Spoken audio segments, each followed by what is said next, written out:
Also, Zach Royden writes, love your work, Candace. In your interview with E. Michael Jones, he said Protestantism comes from Satanism. I attend a Protestant church. I don't fully align with either side. What's your view on gospel-believing Protestants?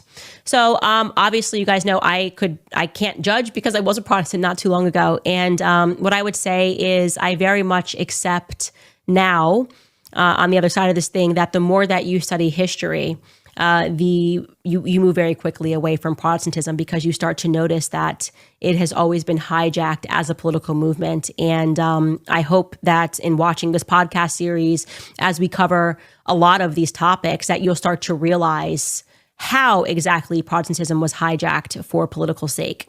Certainly while we are covering the topic of Israel and we are seeing all of these churches and these ministers get on stage and don't listen to Tucker Candace and Tucker and Candace Owens, whatever I'm being called out there, you go, okay, what is that? That obviously what has gone on here.